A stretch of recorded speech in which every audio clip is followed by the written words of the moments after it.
Hello बच्चों, how are you? I am Vikrant Bhardwaj, your physics tutor. और आज हम स्टार्ट करेंगे बेटा एक न्यू चैप्टर ग्रेविटेशन। ग्रेविटेशन के बारे में हमें बेसिक पता है, 9th क्लास में भी हमने इसके बारे में डिस्कस किया। ठीक है, ग्रेविटेशन क्या है बेटा? It is the force of attraction. जो हमने आज तक पढ़ा है उसमें कहाँ से हम पढ़ते हैं? न्यूटन्स लॉ ऑफ ग्रेविटेशन, कि न्यूटन ने ग्रेविटेशन की डिस्कवरी की। एक कहानी सुनी होगी आपने, एप्पल गिरता है पेड़ से और ग्रेविटेशन लॉ को न्यूटन ने डिस्कवर कर दिया, इन्वेंट कर दिया। एक्चुअल में बेटा ये भी ठीक है, पर एक्चुअल में जो ग्रेविटेशन की जो डिस्कवरी हुई, जो उसमें रिसर्च वर्क हुआ, वो काफ़ी साल पहले से होना स्टार्ट हो गया था। तो हम पहले इसकी थोड़ी सी डीप में जाते हैं, इंट्रोडक्शन ग्रेविटेशन के बारे में।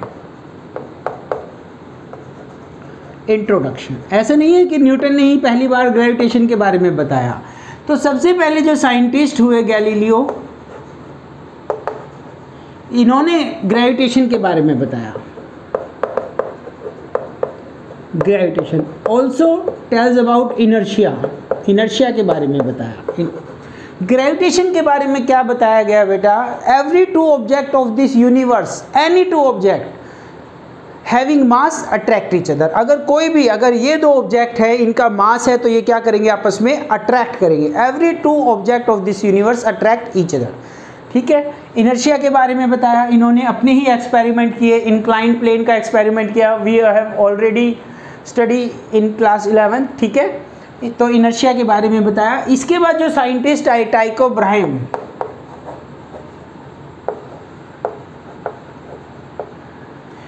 इन्होंने अपना होल लाइफ, पूरी लाइफ बेटा इन्होंने जो डाटा रिकॉर्डिंग में यूज़ कर दी। मींस इन्होंने इतना डाटा इकट्ठा किया, किसके बारे में? प्लेनेट के बारे में। ये प्लेनेट को ऑब्जर्व करते रहे कि प्लेनेट कितने टाइम में एक रिवॉल्यूशन कंप्लीट करता है, कौन से प्लेनेट का कितने टाइम में वापस घूम के आता है, टाइम पीरियड पता किया। और इन्होंने इतना ज़्यादा डाटा इकट्ठा किया, जो इनका पूरा रूम था वो नोट्स से भर गया। पर वो इस चीज़ को, इतना ही लाइफ था इनका, इस चीज़ को वो आगे पब्लिश नहीं कर पाए। ठीक है, तो पर उन्होंने जो रिकॉर्ड मेंटेन किया, उस रिकॉर्ड को किसने एनालिस किया? केपलर ने एनालिस किया। इसके बाद जो साइंटिस्ट आए, केपलर्स ने किसका रिकॉर्ड एनालिस किया? टाइको ब्राहेम ने जो रिकॉर्ड बनाया, जो रिकॉर्ड मेंटेन किया, किसके बारे में? प्लैनेट के बारे में, किस स्पीड से चल रहा है, कितने टाइम में अपना रिवॉल्यूशन कंप्लीट होगा। ठीक है, तो इस डाटा को एनालिस करके केपलर्स ने अपने लॉ बनाए, 3 law, Kepler's 3 law for planetary motion. इसके बाद बेटा इसके बाद न्यूटन का नंबर आया, न्यूटन्स। और न्यूटन ने क्या किया? अपनी बुक पब्लिश की, यूनिवर्सल लॉ ऑफ ग्रेविटेशन बना दिया, universal law of gravitation, gravitation.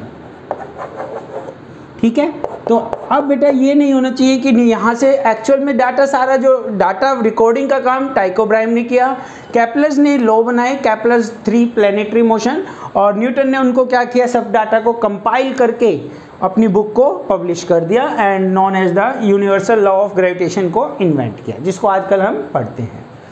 इसके बाद बेटा बात करूँ तो, अगर मैं प्लैनेटरी मोशन की बात करता हूँ, तो 2 थ्योरी हमारी एग्जिस्टेंस में रही अब तक। जो फर्स्ट थ्योरी हमने पढ़ी, theory of planetary motion,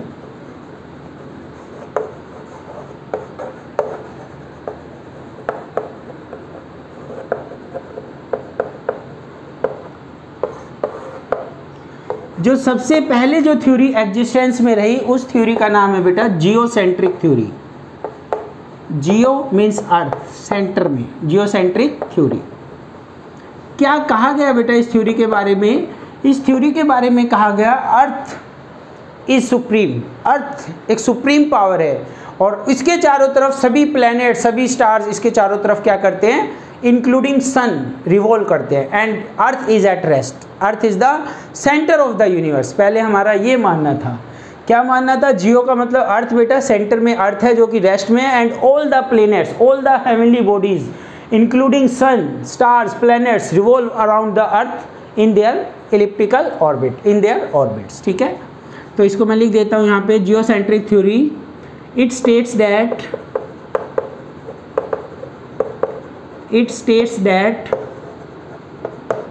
earth is at earth is situated at the center of universe, at the center of universe, at the center of universe and at rest, और किस में है, रेस्ट में है, and all the heavenly bodies, all the heavenly bodies like sun, planets, etc. are revolving around earth, around earth. पहले बेटा हमारा ये मानना था कि अर्थ रेस्ट में है। हम क्या देखते थे, सुबह सूरज निकलता है और वो इस तरह से घूम के पश्चिम में चला जाता है, ईस्ट से निकलता है वेस्ट में चला जाता है। तो हमें लगा, उस टाइम के जो साइंटिस्ट थे, जो चर्च वगैरह के जो उन्हें क्या लगा कि जो अर्थ रेस्ट में है और सन उसके चारों तरफ घूम रहा है। हाँ, उनका मानना था बेटा उस टाइम जो चर्च में, ठीक है, उनका क्या मानना था, उनका मानना था अर्थ इज सुप्रीम पावर और बाकी सब इसकी परिक्रमा कर रहे हैं, चक्कर काट रहे हैं सभी प्लैनेट। जैसे गोवर्धन पर्वत होता है उसके चारों तरफ हम चक्कर काटते हैं, ठीक है। तो उनका ये मानना था, तो उनके जो चर्च वगैरह में भी यही लिखा हुआ है कि earth is the supreme and it is situated at the centre of the universe and all the heavenly bodies including suns are revolving around earth. ये मानना था हमारा। कई सालों तक हम इस थ्योरी पे वर्क करते रहे। उसके बाद जो नई theory I that is heliocentric theory, heliocentric theory. इसके बिल्कुल अपोजिट हेलियोसेंट्रिक थ्योरी कॉर्पिनस ने इन्वेंट की बेटा, पर एक्चुअल में इससे 500 ईयर्स बिफोर, 500 साल पहले, बिफोर इंडियन साइंटिस्ट आर्यभट्ट ने भी ये बता दिया कि एक्चुअल में sun is at rest and all the planets including earth revolving around the sun. पर उस टाइम क्या था बेटा, जो मेन प्रॉब्लम थी कम्युनिकेशन गैप था। उस टाइम क्या था, कम्युनिकेशन। तो ये जो मैसेज था, ये इंफॉर्मेशन थी जो वेस्टर्न कंट्रीज थी वहाँ तक नहीं पहुँच पाई, और वहीं पे कहीं दूसरी कंट्रीज में कॉर्पिकस ने एक थ्योरी इन्वेंट की, हेलियोसेंट्रिक थ्योरी। हेलियो का मतलब होता है sun at centre, helio sun at centre, यहाँ पे जियो का मतलब क्या है, अर्थ एट सेंटर। तो क्या कहा गया, it states that sun is at rest and all the heavenly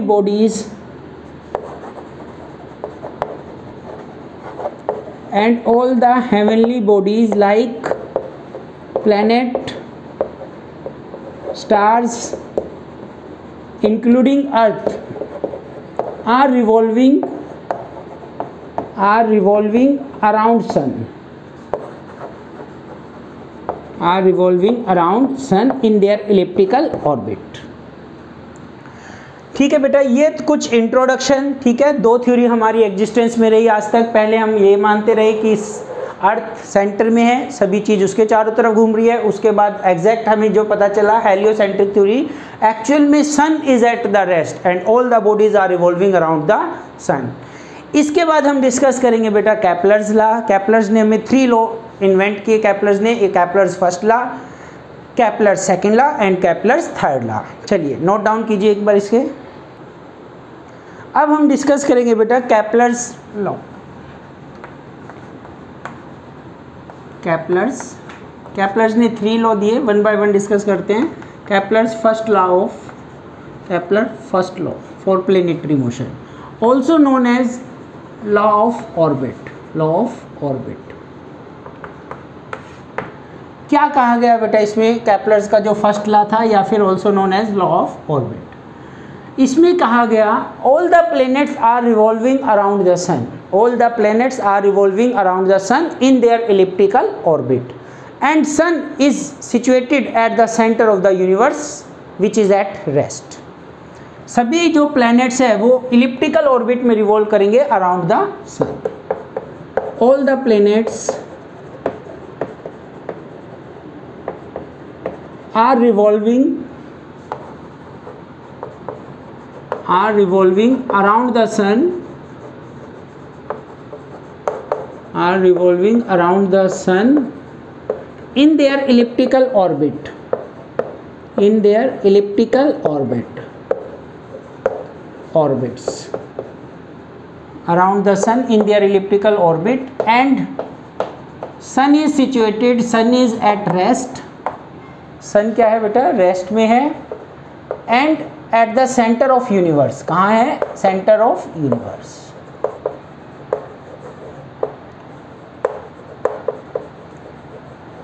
elliptical orbit में रिवॉल्व करते हैं। तो यहाँ पे बेटा हमें थोड़ी नॉलेज होनी चाहिए, जैसे हमें सर्कल की नॉलेज है, this is the circle, ellipse की भी नॉलेज होनी चाहिए लाइक दिस। अगर वो रिवॉल्व करते सर्कुलर पाथ में तो ये हमारा कोई सर्कुलर पाथ था, ठीक है। लेट अस कंसीडर सर्कल की क्या इक्वेशन होती है बेटा, x square plus y square is equal to a square. ये कोई पॉइंट लिया हमने, पॉइंट, इसके दो कोऑर्डिनेट एक्स एंड वाई, ये एक्स और यहाँ से यहाँ तक का डिस्टेंस वाई और ये एक्स, तो ये एक्स वाई, ये जो है आर, ये डिस्टेंस ए मान लीजिए, रेडियस ऑफ द सर्कल, तो ये एक इसके इक्वल होगा, पाइथागोरस थ्योरम से भी आप समझ सकते हैं, x square plus y square, this is the equation of circle.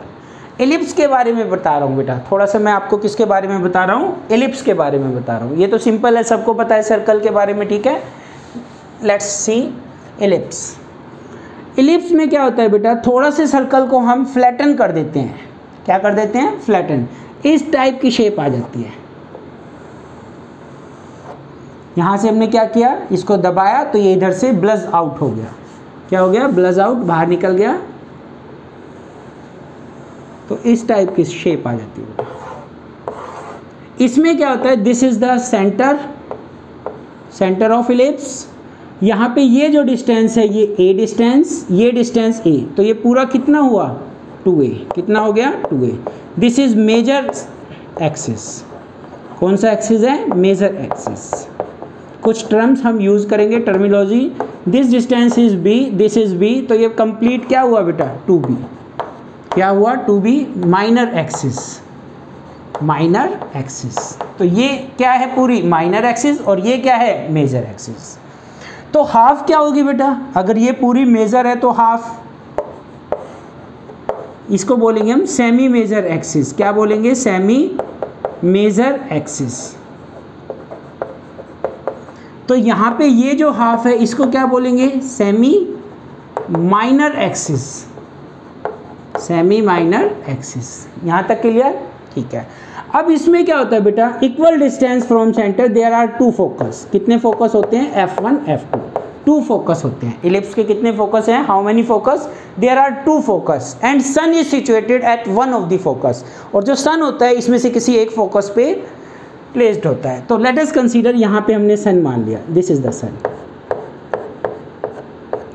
अब एक इसमें टर्म आती है बेटा, इसेंट्रिसिटी, कितना बताया था ना आपको, कितना चपटा है, कितना फ्लैटन है, इस वर्ड को बोलेंगे इसेंट्रिसिटी, इसेंट्रिसिटी। इसमें 2 पॉइंट होते हैं हमारे, ये O पॉइंट था, ठीक है, ये सन S, सन के लिए हमने S रिप्रेजेंट कर दिया, ठीक है। ये जो हमारा पॉइंट है, ये ऑर्बिट, ये planet, let us consider planet हमारा इस तरह से इसके सन के चारों तरफ रिवॉल्व कर रहा है इन their elliptical orbit, in their elliptical orbit, ठीक है, एंटी क्लॉकवाइज मान लिया हमने। अब क्या होगा बेटा, यहाँ पे ये प्लैनेट का एक पॉइंट ऐसा आएगा जब वो अपने ऑर्बिट में घूम रहा है जो कि सबसे दूर होगा point, farthest point, this point is the farthest point, और एक ऐसा पॉइंट होगा अपने ऑर्बिट में जो बिल्कुल पास होगा, क्लोजेस्ट होगा। तो ये पॉइंट आप देखेंगे सबसे पास है, और ये वाला जो पॉइंट है वो क्या है, सबसे दूर। तो यहाँ पे देखिए आप, मैं अलग शो कर देता हूँ इसको, ये वाला जो पॉइंट है ये farthest point, and this point is the closest point.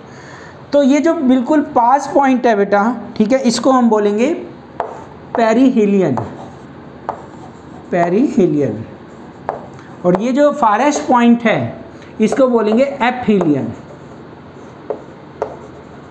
Aphelion. ए से रिप्रेजेंट कर दिया, पी से रिप्रेजेंट कर दिया, ठीक है। तो ये 2 पॉइंट पता चल गए आपको, मेजर एक्सिस माइनर एक्सिस के बारे में पता चल गया, semi major axis semi minor axis. Eccentricity बता रहा था मैं, इसेंट्रिसिटी हाउ मच फ्लैटेंड, ठीक है। तो ये किसका रेशियो होता है बेटा, इसेंट्रिसिटी रेशियो होता है एसओ, फोकस से सेंटर का डिस्टेंस, एंड ये जो पॉइंट है हमारा, ये पी पॉइंट से ये ले लो, ठीक है, या फिर इसको हम बोल सकते हैं सेमी मेजर एक्सिस। तो SO and semi major axis, semi major axis किसका रेशियो है बेटा, it is the ratio of distance of sun from the centre SO and semi major axis a. तो इसेंट्रिसिटी हो गया एसओ अपॉन ए, तो यहाँ से एसओ की वैल्यू क्या होगी, ए ई। एसओ डिस्टेंस किसके बराबर है, ए ई के बराबर है, किसके बराबर है, ए ई। तो ये जो डिस्टेंस है बेटा, ये डिस्टेंस ये है आपका ए ई। अब मैं इसके कोऑर्डिनेट्स लिखने जा रहा हूँ, ठीक है, अच्छे से देखेंगे। ओरिजिन के कोऑर्डिनेट 0 0, ठीक है बेटा। यहाँ पे इस पॉइंट के coordinate a distance semi major axis a 0, तो इसके क्या होंगे माइनस ए 0। ऊपर बोलो, यहाँ पे बोलिए बी डिस्टेंस 0, एक्स में कितना गए, गए नहीं एक्स में तो 0, और बी में वाई में बी, यहाँ पे इसके बोलिए 0 माइनस बी, ठीक है। यहाँ तक हमने डिस्कस किया। ये क्या है, ए ई डिस्टेंस है, जितना डिस्टेंस इधर है फोकस का सेंटर से उतना ही ये ए ई। तो इसके फोकस के कोऑर्डिनेट्स क्या होंगे बता सकते हैं आप, ए ई 0, एक्स में कितना गए ए ई, वाई में 0, इसके coordinate minus A E and 0। ये सभी कोऑर्डिनेट्स हमने इसमें रिप्रेजेंट किए।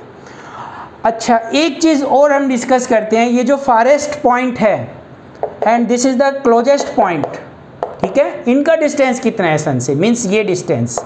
तो इसको मैं लिख लेता हूँ आर पी, सन से डिस्टेंस, और इसको r a. R p means पास है, p point perihelion, closest distance, closest distance. ये डिस्टेंस बताना है आपको, ये वाला डिस्टेंस, समझ पा रहे हैं आप कौन से डिस्टेंस की बात कर रहा हूँ, ये डिस्टेंस, ये ब्लू कलर से लिखा है। तो ये कंप्लीट ए है, ए में से क्या घटाएंगे हम, ये कंप्लीट क्या है बेटा ए, और ए में से हम क्या घटाएंगे, ए ई को सब्ट्रैक्ट करेंगे, ए में से ए ई जाएगा तो ये आ जाएगा। तो यहाँ पे हमारा क्या बना, ए माइनस ए ई, ए कॉमन ले लिया, 1 माइनस ई, ये किसकी वैल्यू है, R P, P means perihelion. इसी टाइप से आर ए एपहिलियन, ये जो डिस्टेंस सन यहाँ पे है, ए तो पूरा उसमें ए ई और जुड़ेगा, ए plus a E. R A का मतलब क्या है, फारेस्ट पॉइंट का distance, farthest point r a complete plus a e, तो ए कॉमन लिया 1 प्लस ई, ठीक है। ज़्यादा वाला डिस्टेंस बेटा आप वैसे भी देख सकते हैं, प्लस में आएगा, ये माइनस में आएगा। दिस इज इसेंट्रिसिटी के बारे में बताया, and these are some terminology we use regarding ellipse. आपको एटलीस्ट इतना तो बेटा पता होना चाहिए इलिप्स के बारे में। अब मैं बात करता हूँ कुछ और बातें इलिप्स के बारे में। इक्वेशन क्या है इलिप्स की, इलिप्स की इक्वेशन होती है x² upon a² plus y² upon b² is equal to 1। This is the equation of an ellipse.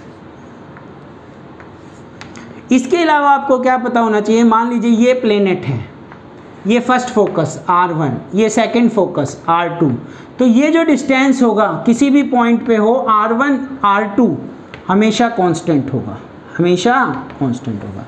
ये सेकंड इक्वेशन। तो these all things regarding ellipse, note down.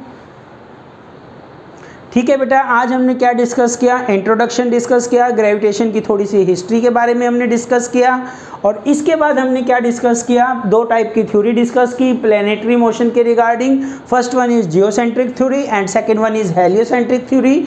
दोनों में किसी में सन सेंटर में, किसी में अर्थ, अब आपको क्लियर होना चाहिए। उसके बाद जो कैप्लर्स के 3 लॉ है, आज हमने कौन सा डिस्कस किया, first law, Kepler's first law, also known as law of orbit. It